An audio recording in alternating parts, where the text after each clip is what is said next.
ಇಡೀ ದೇಶ ಈಗ ಬಿಹಾರ ಚುನಾವಣೆಯ ಗುಂಗಿನಲ್ಲಿದೆ. ಅಸೆಂಬ್ಲಿ ಕದನ ಕಣ ರಂಗೇರಿದ್ದು ಎನ್ಡಿಎ ಹಾಗೆ ಮಹಾಗಠಬಂಧನ್ ನಡುವೆ ಜಿದ್ದಾಜಿದ್ದಿನ ಪೈಪೋಟಿ ನಡೀತಾ ಇದೆ.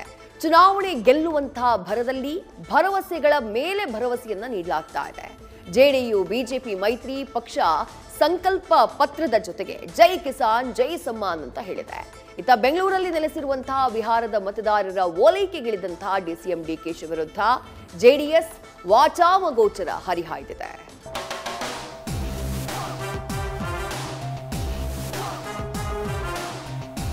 भारत सरकार जो देती है उसके उपरांत 3000 रुपये अतिरिक्त हमारे किसान साथियों को दे दिया जाएगा।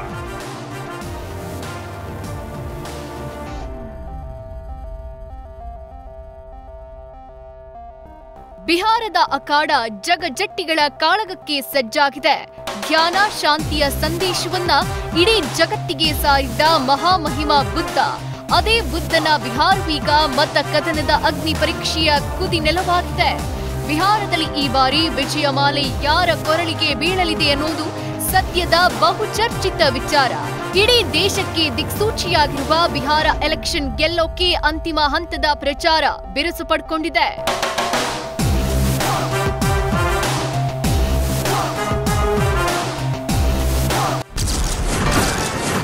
ಬಿಹಾರದ ಜನತೆಗೆ ಪ್ರಧಾನಿ ಮೋದಿ ಸಮ್ಮಾನ್, 3000 ಹೆಚ್ಚುವರಿ ಹಣ ಘೋಷಿಸಿದ ನಮೋ.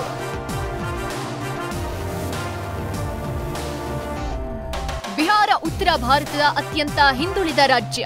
ನವೆಂಬರ್ 6 ಹಾಗೂ ನವೆಂಬರ್ 11ರಂದು 2 ಹಂತಗಳಲ್ಲಿ ಮತಕದನ ಮುಹೂರ್ತ ನಿಗದಿಯಾಗಿದೆ. ಕಾಂಗ್ರೆಸ್ ಆರ್ಜೆಡಿ ನೇತೃತ್ವದಲ್ಲಿ ಮಹಾಗಠಬಂಧನ್ ಒಂದಾಗಿದೆ. ಇತ್ತ ಮೈತ್ರಿಯ ಪಾಲುದಾರ ನಿತೀಶ್ ಕುಮಾರ್ ಮೋದಿ ಜುಗಲ್ಬಂದಿ ಏರ್ಪಟ್ಟಿದೆ. ಅತ್ಯಂತ ಹಿಂದುಳಿದ ವರ್ಗಗಳ ರಾಜಕೀಯ ಸಬಲೀಕರಣಕ್ಕೆ ಬಿಹಾರ ಒಂದು ಪ್ರಯೋಗಾಲಯ ಆದಂತಾಗಿದೆ. ವಿಕಾಸದತ್ತ ಹೆಜ್ಜೆ ಇಡ್ತಿರುವ ಬಿಹಾರದಲ್ಲಿ ಎನ್ಡಿಎ ಮೈತ್ರಿಕೂಟ ರೈತರಿಗೆ ಭರ್ಜರಿ ಗಿಫ್ಟ್ ನೀಡಿದೆ. ಕಿಸಾನ್ ಸಮ್ಮಾನ್ ಯೋಜನೆಯಡಿ 3000 ರೂಪಾಯಿ ಹೆಚ್ಚುವರಿ ಹಣ ಘೋಷಣೆ ಮಾಡಿದೆ. ನಿನ್ನೆ ಬಿಹಾರದಲ್ಲಿ ರ್ಯಾಲಿ ನಡೆಸಿದ್ದ ಪ್ರಧಾನಿ ಮೋದಿ ಕೇಂದ್ರ ಸರ್ಕಾರ ನೀಡ್ತಾ ಇರುವ 6000ದ ಜೊತೆಗೆ ಬಿಹಾರದ ಎನ್ಡಿಎ ಸರ್ಕಾರ 3000 ನೀಡಲಿದ್ದು ಒಟ್ಟು 9000 ವಾರ್ಷಿಕ ಸಿಗಲಿದೆ ಅಂತ ಘೋಷಣೆ ಮಾಡಿದ್ದಾರೆ. केंद्र सरकार, दिल्ली की सरकार पीएम किसान सम्मान निधि के 6000 रुपये उनके खाते में जमा करती है.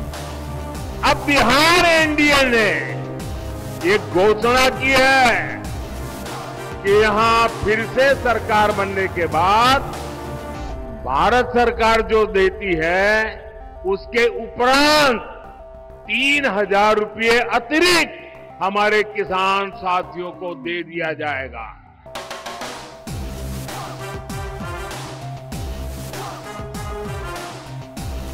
ಬಳಿಕ ರಾಜಧಾನಿ ಪಾಟ್ನಾದಲ್ಲಿ ಪ್ರಧಾನಿ ಮೋದಿ ಬೃಹತ್ ರೋಡ್ ಶೋ ನಡೆಸಿದ್ರು. ದಿನಕರ್ ಗೋಲಂಬಾರ್ನಿಂದ ಐತಿಹಾಸಿಕ ಗಾಂಧಿ ಮೈದಾನದವರೆಗೆ ಮೋದಿ ಮೆಗಾ ರೋಡ್ ಶೋ ನಡೆಸಿದ್ರು. 1.5 ಕಿಲೋಮೀಟರ್ ರಸ್ತೆಯುದ್ದಕ್ಕೂ ಮಹಿಳೆಯರು, ಪುರುಷರು, ಎನ್ಡಿಎ ಕಾರ್ಯಕರ್ತರು ಪ್ರಧಾನಿ ಮೋದಿಯನ್ನ ಅದ್ಧೂರಿಯಾಗಿ ಸ್ವಾಗತಿಸಿದ್ರು. ರೋಡ್ ಶೋನಲ್ಲಿ ಎಲ್ಲೆಲ್ಲೂ ಮೋದಿ ಮೋದಿ ಎಂಬ ಘೋಷಣೆ ಮೊಳಗ್ತು.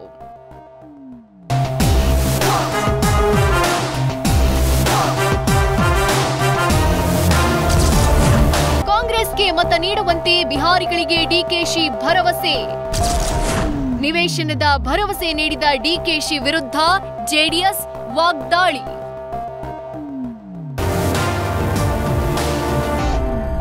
ಇತ್ತ ಕರ್ನಾಟಕದಲ್ಲಿ ನೆಲೆಸಿರುವ ಬಿಹಾರದ ಮತದಾರರನ್ನ ಸೆಳೆಯೋ ಕಾರ್ಯ ಸಾಗ್ತಿದೆ. ನಿನ್ನೆ ರಾತ್ರಿ ಹೆಬ್ಬಾಳದಲ್ಲಿ ಡಿಸಿಎಂ ಡಿಕೆ ಶಿವಕುಮಾರ್ ಬಿಹಾರ ಸಮಾಜದ ಮುಖಂಡರನ್ನ ಭೇಟಿಯಾಗಿ ಬಿಹಾರದಲ್ಲಿ ಕಾಂಗ್ರೆಸ್ಗೆ ಮತ ಹಾಕುವಂತೆ ಆಮಿಷ ಒಡ್ಡಿದ್ದಾರೆ. ಕಾಂಗ್ರೆಸ್ ಗೆದ್ರೆ ಬೆಂಗಳೂರಲ್ಲಿ ಬಿಹಾರಿಗಳಿಗೆ ನಿವೇಶನ ನೀಡೋ ಭರವಸೆ ನೀಡಿದ್ದಾರೆ. ಇದೇ ವಿಚಾರಕ್ಕೆ ಜೆಡಿಎಸ್ ಎಕ್ಸ್ನಲ್ಲಿ ವಾಗ್ದಾಳಿ ನಡೆಸಿದೆ. ಮತಕ್ಕೋಸ್ಕರ ಕನ್ನಡಿಗರ ಭೂಮಿಯನ್ನ ವಲಸಿಗರಿಗೆ ಧಾರೆ ಎರೆಯಲು ಮುಂದಾಗಿರುವುದಕ್ಕೆ ಧಿಕ್ಕಾರ ಅಂತ ಆಕ್ರೋಶ ಹೊರಹಾಕಿದೆ. ನಮ್ಮ ತೆರಿಗೆ ನಮ್ಮ ಹಕ್ಕು ಅಂತ ಗಂಟಲು ಹರಿದುಕೊಳ್ಳುವಂತಹ ಕಾಂಗ್ರೆಸ್ಸಿಗರೇ, ನಿಮ್ಮ ಡೋಂಗಿತನಕ್ಕೆ ಏನನ್ಬೇಕು? ಮತಕ್ಕೋಸ್ಕರ ಕನ್ನಡಿಗರ ಭೂಮಿಯನ್ನ ವಲಸಿಗರಿಗೆ ದಾರಿ ಎರೆಯುವುದಕ್ಕೆ ನಿಮ್ಮ ದೈನಸಿತನಕ್ಕೆ ಧಿಕ್ಕಾರ. ಕನ್ನಡಿಗರ ಹಿತ ಕಾಪಾಡುವ ಬದಲು ಹೈಕಮಾಂಡ್ ಗುಲಾಮಗಿರಿಗಾಗಿ ಪರಭಾಷಿಗರನ್ನ ಮತಕ್ಕಾಗಿ ಓಲೈಕೆ ರಾಜಕಾರಣದಲ್ಲಿ ತೊಡಗಿದ್ದೀರಿ. ಬಿಹಾರದ ಚುನಾವಣೆಯಲ್ಲಿ ಕಾಂಗ್ರೆಸ್ ಪಕ್ಷವನ್ನ ಗೆಲ್ಲಿಸೋದಕ್ಕೆ ರಾಜ್ಯದಲ್ಲಿರುವ ಬಿಹಾರಿ ಮತದಾರರಿಗೆ ಬೆಂಗಳೂರಿನಲ್ಲಿ ನಿವೇಶನ ಸೈಟು ಕೊಡೋದಾಗಿ ಆಮಿಷವೊಡ್ಡಿದ್ದೀರಿ. ಇದು ಎಷ್ಟು ಸರಿ? ಕನ್ನಡಿಗರ ತೆರಿಗೆ ದುಡ್ಡು ಕಾಂಗ್ರೆಸ್ಸಿನ ಜಾತ್ರೆ. ಯಾರ್ದೋ ಜುಟ್ಟಿಗೆ ಮಲ್ಲಿಗೆ ಮುಡಿಸೋದಕ್ಕೆ ನಿಮಗೆ ನಾಚಿಕೆ ಸಂಕೋಚ ಆಗೋದಿಲ್ವೇ?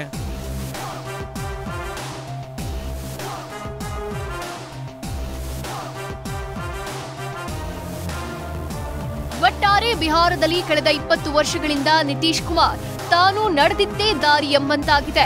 ಈ ಬಾರಿಯೂ ಬಿಹಾರದಲ್ಲಿ ಜೆಡಿಯು ಬಿಜೆಪಿ ರಥ ನಡೆಸಲು ಭಾರಿ ಬೆವರು ಹರಿಸಲಾಗ್ತಿದೆ. ಅತ್ತ ನಿತೀಶ್ ಖೇಲ್ ಖತಮ್ ಮಾಡೋಕೆ ಮಹಾಗಠಬಂಧನ್ ಒಂದಾಗಿದೆ. ಭರವಸೆಗಳ ಸುನಾಮಿ ಎಬ್ಬಿಸಿದೆ. ಈ ಬಾರಿಯೂ ಬಿಹಾರದಲ್ಲಿ ಮೈತ್ರಿ ರಾಜಕಾರಣ ಮುಂದುವರಿಯೋ ಬಹುತೇಕ ಲಕ್ಷಣ ಗೋಚರಿಸಿದೆ. News first bureau. News first ನಿರ್ಭೀತಿಯಿಂದ ನಿಮ್ಮ ಪರವಾಗಿ.